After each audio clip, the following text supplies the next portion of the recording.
সুপ্রিয় দর্শক শ্রোতা সকলকে স্বাগত জানাচ্ছি সারা বাংলার ফেসবুক পেজ থেকে। আমরা ঠিক গাইবান্ধা সদর উপজেলার মালিবাড়ি ইউনিয়নের একটি প্রত্যন্ত অঞ্চল গ্রামে অবস্থান করছি। এখানে আমার পাশে বসে আছেন একজন সফল কৃষক ও কৃষি উদ্যোক্তা আইয়ুব আলী সরকার। আমরা তার সাথে কথা বলার চেষ্টা করব। আমরা শুরুতেই জানতে চাচ্ছি, আইয়ুব আলী ভাই, আপনি এই যে আপনার মুরগির খামার দেখছি, মাছের খামার দেখছি এবং আপনি গবাদি পশু পালন করেন, ডেইরি খামার আছে, পাশাপাশি অন্যান্য যে কৃষি বান্ধব যে কাজগুলো আছে সেটি আপনি করে থাকেন। ঠিক কখন থেকে শুরু করলেন আপনি এই কাজটা? 1984 সালে শুরু করি। প্রথমে হাঁস পালি, তারপর কিছুদিন পর গরু, তারপর মুরগি, তারপর মাছ, এই তিনটে। 84 সালে কৃত্রিম প্রজনন করে গরু করি, দুটো গাভী কিনি, কেনার পর কৃত্রিম প্রজনন করে 84 সাল থেকে আজও আছে ওটা।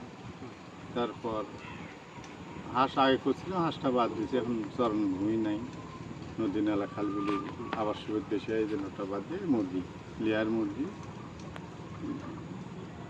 দুগ্ধবতী গাভী আর এই মৎস্য চাষ। আপনি তো এই দুগ্ধবতী গাভী ডেইরি খামারের পাশাপাশি তো আপনি ঘাসও চাষ করছেন ডেইরি? হ্যাঁ, চাষ করে গরু পালতেই ঘাসের দরকার। গরু চাষ আবাদ করে গেলে ঘাস, হাতি পাললে যেমন কলা ঘাস নেবে, গরু পাললে ঘাস নেবে। শুরু হলো দেশের সবচেয়ে বড় content creator competition get the challenge.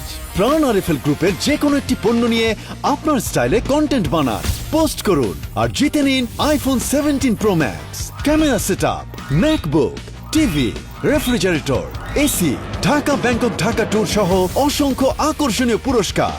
Content select হলেই 1000 টাকা প্রাইজ মানি, প্রতি মাসে 10,000 টাকা থেকে 50,000 টাকা পর্যন্ত আয় করার সুযোগ। সেরা 25 জন পাবেন প্রাণ আরএফএল গ্রুপের সঙ্গে 2 বছর কাজ করার সুযোগ। আজই জয়েন করুন গেট দ্য চ্যালেঞ্জে। বিস্তারিত জানতে ভিজিট করুন get the challenge Facebook page. তার পাশাপাশি আমরা দেখছি যে আপনার বাড়ির উঠোনে বা আঙিনায় বেশ কিছু জায়গায়, পুকুর পাড়ে বেশ কিছু গাছ লাগিয়েছেন, ফল ফলাদির গাছ থেকে শুরু করে অন্যান্য। এটা কি আপনার ভালো লাগার বিষয় থেকে আপনি এটা করলেন?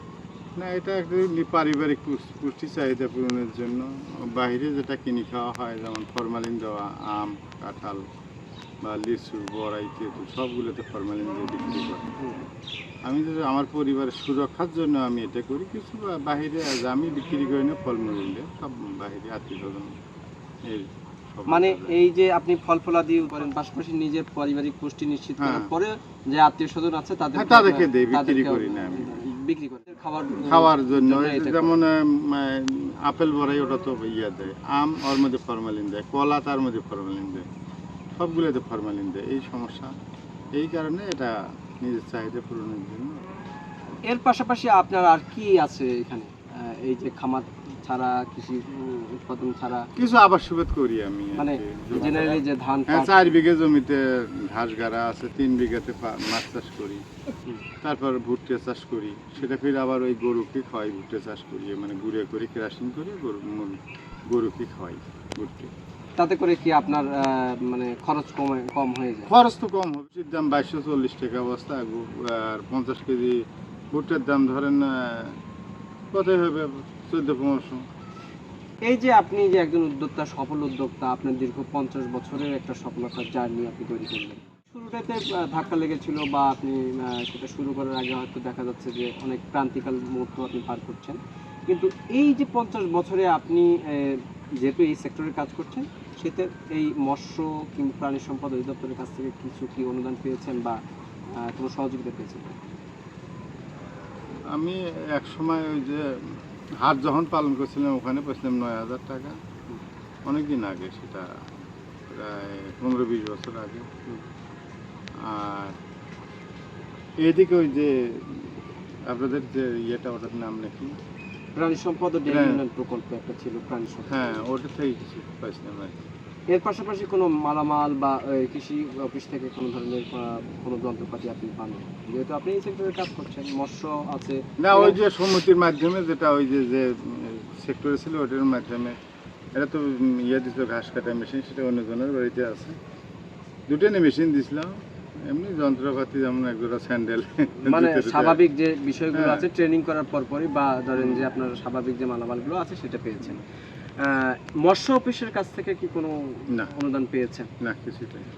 প্রাণী সম্পদ থেকেও পান খুব একটা বেশি? না, খুব একটা বেশি পাওয়া হয় না। তাছাড়া ধরেন যে কৃষি অফিস আছে, আপনি যদি না। কৃষি করতে আছেন না, সে জায়গা থেকে, না, কিছু পাওয়া যায় না।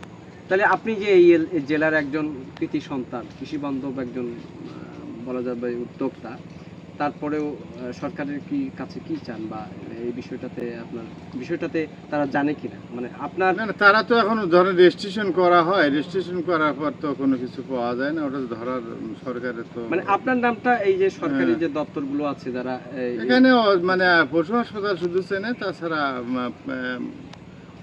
যেমন মৎস্য কর্মকর্তা উনিও চেনে না, তারপর যাই হোক কৃষি অফিসে তো চেনে না।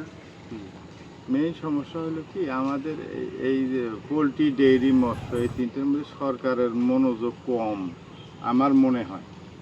তাহলে সরকারের আপনার যে- মতে কি আরো যেমন আমরা বাড়ানো যায় কি? চাষ করি, যেমন খাদ্যের দাম বেশি, হুম, পোলট্রির খাদ্যের দাম বেশি, ডেইরির খাদ্যের দাম বেশি, দুধ বিক্রি করে পোষণ যাইতেছে না, হুম।